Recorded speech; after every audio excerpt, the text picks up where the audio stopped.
అందరికీ నమస్కారం. ఈరోజు మీ అందరికీ నేను వినిపించబోయే కథ ప్రేమ కథ. రచయిత గోగినేని మణి గారు. ఇక కథలోకి వెళితే, ఏమిటి అంటూ నీలమ్మ కళ్ళు పెద్దవి చేసి చూస్తూ ఆశ్చర్యపోయింది.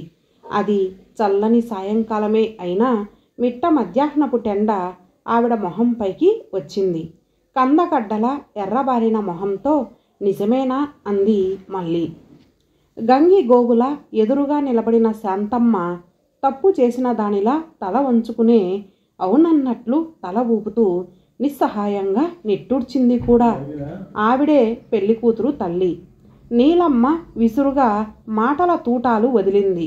నా కొడుకు మీ అమ్మాయినే చేసుకుంటానని అనటమే నాకు విడ్డూరంగా అనిపించింది. ఇప్పుడేమో మీ అమ్మాయే ఈ సంబంధం వద్దని చెప్పటం ఇంకా వింతగా ఉంది. ఈమె గారి అందచందాలను మెచ్చి ఇంతకన్నా గొప్పవాడు వస్తాడని అనుకుంటోందా ఏమిటి? అంతట్లోనే ఎవరూ ఊహించని విధంగా అప్పుడే పెళ్లి చూపుల తతంగం ముగించిన అమ్మాయి లోపలి గది నుండి వాళ్ళు కూర్చున్న చోటుకు వచ్చి నీలమ్మ వైపు చూస్తూ ధాటిగా చెప్పింది. రేపు మమ్మల్ని చూసిన వాళ్ళంతా కాకి ముక్కుకు దొండపండు అనే సామెతను గుర్తు చేసుకొని నవ్వుకోకూడదనే నేను ఈ నిర్ణయం తీసుకున్నాను. గంతకు తగ్గ బొంత లాంటి వాడు నాకు సరిపోతాడు. మీకిప్పుడు అర్థమైందిగా. ఇక మీ కొడుకు ఎందుకు కోరి వచ్చాడో నేనెలా చెప్పగలను? మీరే అడిగి తెలుసుకోండి.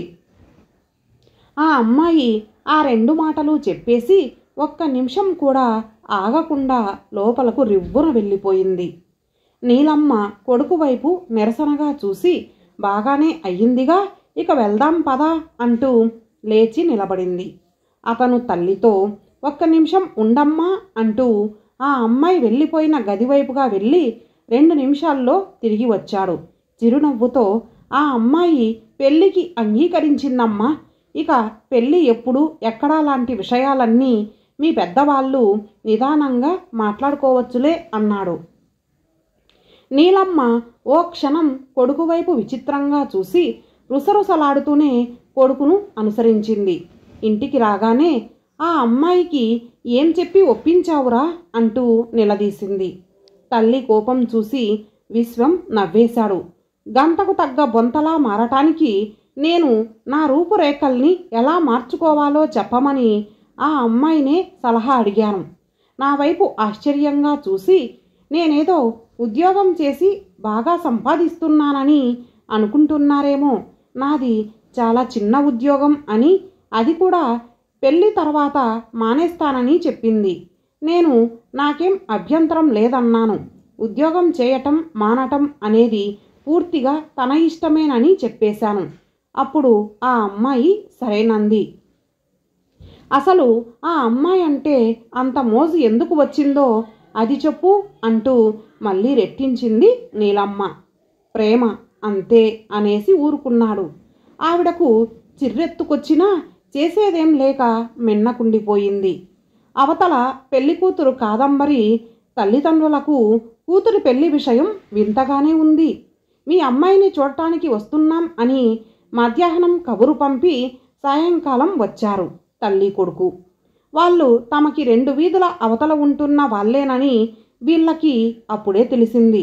తాము పిల్లకి కట్నకానుకలంటూ ఏమీ ఇవ్వలేరు. పిల్ల రూపురేఖలు చాలా సాదాసీదాగా ఉంటాయి. చదువు సంధ్యలు ఎన్నదగినవి కావు. ఏదో షాపులో పనిచేస్తోంది.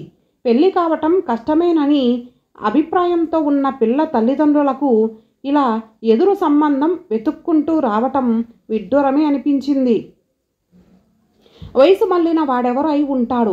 పిల్లని చూడటానికి వచ్చినప్పుడు కట్నం ఇవ్వలేని తమ స్థితిగతులు తెలుసుకొని వాళ్ళే వెనక్కి వెళ్ళిపోతారని వాళ్ళు ఊహించారు. అయితే వాళ్ళ అంచనాకి భిన్నంగా అబ్బాయి చిన్నవాడు, అందంగా ఉన్నాడు. మంచి ఉద్యోగమూ ఉందని తెలిసి మరీ ఆశ్చర్యపోయారు. పెళ్ళి జరిగిపోయింది. విశ్వం సరదాగా హుషారుగా ఉన్నాడు పెళ్లిలో. కానీ నీలమ్మ పెళ్లికూతురు కాదంబరి మాత్రం ఆ పెళ్లికి కారణం తెలియకనేమో ముభావంగా ఉండిపోయారు. విశ్వం వాళ్ళ ఉదాసీనతను గుర్తించాడు. కానీ తను చేయగలిగిందేమీ లేదన్నట్లు మౌనంగానే ఉండిపోయాడు. కాదంబరి అత్తవారింటికి కాపురానికి వచ్చేసింది. పనులన్నీ సక్రమంగా నిర్వర్తించటం చూసి నీలమ్మ కొంత సంతృప్తి పడింది. తనకి ఆరోగ్యం సరిగా లేనందువలనే ఇలాంటి పనిమంతురాలైన అమ్మాయి అయితే బావుంటుందని కొడుకు అనుకున్నాడేమోనని, పెళ్లికి కారణం అదే అయ్యుంటుందని ఊహించింది. అయితే అది నిజం కాదని ఆమెకు తొందరలోనే తెలిసి వచ్చింది. ఒకరోజు పెరట్లో నుండి నీళ్ల బిందెతో లోపలికి వస్తూ గడప తగిలి కాదంబరి బోర్లా పడిపోయింది. దాంతో బెడ్ రెస్ట్ తీసుకోవాల్సిన అవసరం ఏర్పడింది. ఏం చేయాలా, ఎవరిని సాయానికి పిలవాలా అని ఆలోచనలు చేస్తున్న నీలమ్మకు అంతా తను చూసుకోగలనని భరోసా ఇచ్చాడు విశ్వం. కానీ ఆవిడకు నమ్మకం కుదరక నీ వల్ల ఏమవుతుందిరా అంది. కానీ ఆ మరునాటి నుండి కొడుకు చేస్తున్న పనులు చూసి ఆవిడ విస్తుపోయింది. తెల్లవారుజామునే లేచి ఇంటి పనులు, తల్లి సలహాలతో వంట పనులు పూర్తి చేయడమే కాక కాదంబరికి చేయవలసిన పనులు చక్కగా చేస్తున్నాడు. ఒళ్ళు తొడవడం దగ్గర్నుంచి భోజనం చేయించటం వరకు కొడుకు చేయడం చూసి నీలమ్మ ఇలాంటి చాకిరీ చేయాల్సి వచ్చిందేమిటిరా అంటూ నిట్టూరుస్తే విశ్వం, బావుందమ్మా, రోజు మనల్ని కూర్చోబెట్టి అన్ని పనులు చక్కబెట్టే కాదంబరి కొన్నాళ్ళు మంచం మీద ఉండాల్సి వస్తే ఈ మాత్రం చేయటం కూడా గొప్పేనా అన్నాడు. ఆ సమాధానం నీలమ్మకే కాదు, కాదంబరికి విచిత్రంగానే అనిపించింది. ఇప్పుడు ఇంట్లో వాళ్ళు ముగ్గురే కాకుండా ఇంకో చిన్నపిల్లాడు ఉన్నాడు. ఆ పిల్లాడి పనులన్నీ మంచం మీద నుండే కాదంబరి చెబుతుంటే విశ్వమే తల్లి సాయంతో చేసేస్తున్నాడు.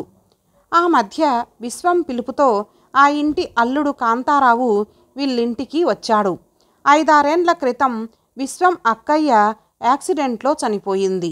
కాంతారావుకి మళ్ళీ పెళ్లి చేయాలని అతని పెద్దవాళ్ళు ప్రయత్నాలు చేస్తుంటే చాలా సంబంధాలు అతని 3 ఏండ్ల కొడుకును చూసి వెనక్కిపోయాయట. ఈ విషయం తెలిసిన విశ్వం అతనిని ఓసారి పిల్లాడిని తీసుకురమ్మని పిలవడం జరిగింది.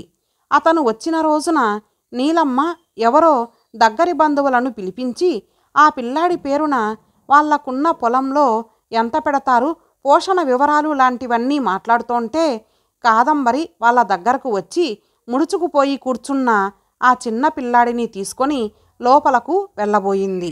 నీలమ్మ కాదంబరితో ఏ విషయమూ తేలకుండానే ఇంట్లోకి తీసుకువెళ్తున్నావు ఎందుకు అని నిలదీసింది.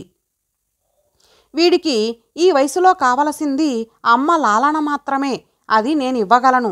ఇక ఆస్తిపాస్తుల వ్యవహారం మీ పెద్దవాళ్ళు చూసుకోండి, దానితో నాకేం సంబంధం లేదు. పిల్లాడు పెద్దయ్యాక స్వతంత్రంగా బతకగలిగేలా చదువు సంధ్యల బాధ్యత చూసుకుంటే సరిపోతుంది అని కాదంబరి చెప్పేసింది.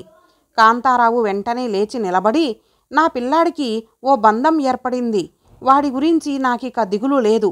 ఇక పొలం ఎంత ఏమిటి అనే విషయాలు పెద్దలు ఎలా అంటే అలాగే చేస్తాను, కాదనేదేం లేదు అంటూ వెళ్ళిపోయాడు. అలా వాడి పెంపకం కాదంబరి చేతుల్లోకి వచ్చేసింది. ఆ రోజు గదిలో కూర్చున్న తల్లి దగ్గరకు వచ్చి విశ్వం హుషారుగా చెప్పాడు. అమ్మ, రోజులాగే బుజ్జిని అత్త దగ్గర కూర్చో, నిద్ర వస్తే పక్కన పడుకో అని చెబుతోంటే వాడు ఏమన్నాడో తెలుసా? అత్త కాదు అమ్మ అన్నాడు. నీలమ్మ కొడుకు వైపు అవునా అంటూ ఆశ్చర్యంగా చూసింది. ఆ తర్వాత మెల్లగా అంది, రక్త సంబంధం ఉన్న నాకంటే ఏ బంధం లేకపోయినా కాదంబరి వాడిని అమ్మలాగే ఆదరంగా చూస్తోంది. నాకదే ఆశ్చర్యంగా ఆనందంగా ఉంది. విశ్వం చిరునవ్వుతో, నేనందుకే బావని పిల్లాడిని తీసుకురమ్మని పిలిచాను, ఇలాగే జరుగుతుందని నేను ఊహించాలే అన్నాడు. నువ్వు ముందే అలా ఎందుకు అనుకున్నావురా అంటూనే కొడుకు వైపు నిశితంగా చూసి, ప్రేమ అని చెప్పి ఊరుకుంటావు కానీ ఏదో కథ ఉందనిపిస్తోంది, అది చెప్పు అంది మళ్ళీ.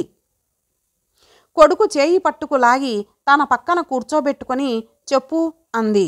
సరే చెబుతాలే అంటూ విశ్వం మొదలుపెట్టాడు. ఒకరోజు నా స్నేహితుడిని కలవటానికి వెళ్ళి తిరిగి వస్తూ ఓ పార్కులో కాసేపు విశ్రాంతిగా కూర్చుందామని ఓ సిమెంట్ బెంచీ చూసుకొని కూర్చున్నాను. సరిగ్గా ఆ బెంచీకి అటువైపు ముగ్గురు అమ్మాయిలు కూర్చున్నారు. ఇటువైపు నేనొక్కడినే ఖాళీగా కూర్చోవటం వలన కాబోలు వాళ్ళ మాటలన్నీ నా చెవిన పడ్డాయి. వాళ్ళ మాటల్ని బట్టి నాకు అర్థమైందేమిటంటే వాళ్ళు ముగ్గురు ఒకే చోట ఉద్యోగం చేస్తున్నారు. ఆ రోజు వారానికోసారిగా వాళ్ళ ఓనర్ ఇచ్చే జీతం డబ్బుని, ఆ రోజుకి సెలవును తీసుకొని మరో చోట ఇంకో మంచి ఉద్యోగానికి ఇంటర్వ్యూకు వెళ్ళాలని అనుకున్నారు. వాళ్ళు వస్తున్న దారిలో ఒక వారన తుప్పల్లో పడి ఉన్న ఒక ఆవిడని చూశారు. మొహం నిండా రక్తచారికలతో కొన ఊపిరితో మూలుగుతున్న ఆవిడను చూసిన వాళ్లకు ఏం చేయాలో పాలుపోలేదు. ఇద్దరమ్మాయిలు వాళ్ళ పని మీద వాళ్ళు వెళ్ళిపోతే ఒక అమ్మాయి మాత్రం తను వాళ్లతో రాలేనని చెప్పి ఆవిడను ఒక ఆటో అతని సాయంతో హాస్పిటల్కు తీసుకెళ్ళి చేర్పించి తన దగ్గరున్న డబ్బుతో మందులు కొనిచ్చి ఆమెకు మెలకువ వచ్చాక నెంబర్ తెలుసుకొని వాళ్లకు కబురు చేస్తామని హాస్పిటల్ వాళ్ళు తెలియజేశాక వచ్చేసి అక్కడ కూర్చుంది. చేతిలో ఉన్నదంతా ఖర్చు చేసి వాళ్ళ దగ్గర నుండి వసూలు చేసుకోకుండా వచ్చేశావు. ఈ వారమంతా ఎలా అని ఓ అమ్మాయి అడిగితే ఏదోలా జరుగుతుంది లెద్దు, డబ్బుదేం ఉంది, వచ్చే వారం మళ్ళీ అందుతుందిగా పెద్దావిడ. అందులోనూ మన ఊరి మనిషి అలా పడి ఉంటే ఎలా వదిలేసి వెళ్ళగలను అని చెప్పింది ఆ అమ్మాయి. మన ఊరి మనిషి కాకపోతే వదిలేయొచ్చా అన్న ప్రశ్న వచ్చింది. అప్పుడు మన రాష్ట్రానికి చెందిన వారేగా అనుకుంటా అంది జవాబుగా. మన రాష్ట్రానికి కాకుండా ఏ ఉత్తరాది వాళ్ళో అయితే పట్టించుకోనక్కర్లేదంటావా అనే ప్రశ్న మళ్ళీ వచ్చింది. అప్పుడు మన దేశస్థురాలే కదా అనుకుంటాను అంది. ఏ విదేశస్థులో అయితేనో అని అడిగితే అప్పుడు కూడా ఎవరిదైనా ప్రాణమేగా, మనుషులమేగా అనుకుంటా, అంతేనా అంటూ నవ్వుతూ వాళ్ళకి జవాబు చెప్పి లేచి నిలబడింది ఆ అమ్మాయి. నేనప్పుడు తల తిప్పి చూశాను. ఒకే ఒక సెకను సేపు చూసినా చాలా సాదాసీదాగా అనిపించే ఆ అమ్మాయిలో అపూర్వమైన అందం ఏదో నాకు కనిపించింది. ఆ అమ్మాయి మాటల్లో వెళ్ళి విరిసిన ప్రేమతత్వం, మానవత్వం వలన కాబోలు. వాళ్ళు వెళ్ళిపోయిన కాసేపటికే హాస్పిటల్ నుండి నాకు ఫోన్ వచ్చింది.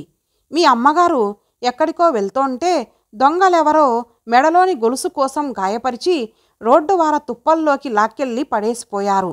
ఎవరో అమ్మాయి చూసి ఇక్కడ చేర్పించింది. ఇప్పుడే ఆమెకు మెలకువ వచ్చింది అని చెప్పారు. పార్కులో ఆ అమ్మాయిలు మాట్లాడుకున్నది నీ గురించేనని నాకు అర్థమైందప్పుడు. ఎదురు తిరగటం వలనే అలాంటి అనర్థం జరిగిందని నువ్వు చెప్పావు. తర్వాత జరిగింది నీకు తెలిసిందేగా అమ్మా. కొన్నాళ్ల తర్వాత మనకి దగ్గరలోనే ఒక వీధిలో ఆ అమ్మాయి కనిపించేసరికి వెంబడించి అడ్రస్సు తెలుసుకున్నాను. నీ మొహం నిండా రక్తపు మరకలు ఉండటం వలన నిన్ను చూసినప్పుడు కాదంబరి గుర్తుపట్టలేదేమో అంటూ ముగించాడు విశ్వం. గుమ్మం దగ్గర నుండి ఎవరో కదిలి వెళ్ళిపోయినట్లు అనిపించి విశ్వం వెంటనే లేచి వెళ్ళాడు. కాదంబరి మెల్లగా గోడ పట్టుకొని నడవటం చూసి నువ్వు ఎందుకు లేచావు కినుకగా అడిగాడు. కాదంబరి అతని వైపు కళ్ళు విప్పార్చి చిరునవ్వుతో చూసింది. మొదటిసారిగా ఆమె మొహం నిండా పరుచుకున్న ఆనందాన్ని, వెలుగుని చూసి విశ్వం ఆశ్చర్యపోయాడు. కాదంబరి మెల్లగా అంది, లేచాను కాబట్టే నాకు విషయం తెలిసింది. నాలోని ప్రేమతత్వాన్ని గుర్తించి గౌరవించిన మీలోని దైవత్వానికి తల వంచి నమస్కరిస్తున్నాను అంటూ భావోద్వేగంతో విశ్వం చేతుల్లో మొహం దాచుకుంది కాదంబరి. నీతో కలిసి జీవితం పంచుకోవటం వల్ల నా జీవితం ఆనందంగా గడిచిపోతుందనే స్వార్థమే తప్ప ఇందులో నా గొప్పతనం ఏమీ లేదు అన్నాడు విశ్వం. కోడలులోని అందాన్ని మొదటిసారిగా గమనించిన నీలమ్మ ఆనందంగా మనస్సులోనే వాళ్ళని ఆశీర్వదించింది. ఇంతటితో ఈ కథ సమాప్తం. మరలా ఒక మంచి కథతో కలుద్దాం. అంతవరకు సెలవు. నమస్తే.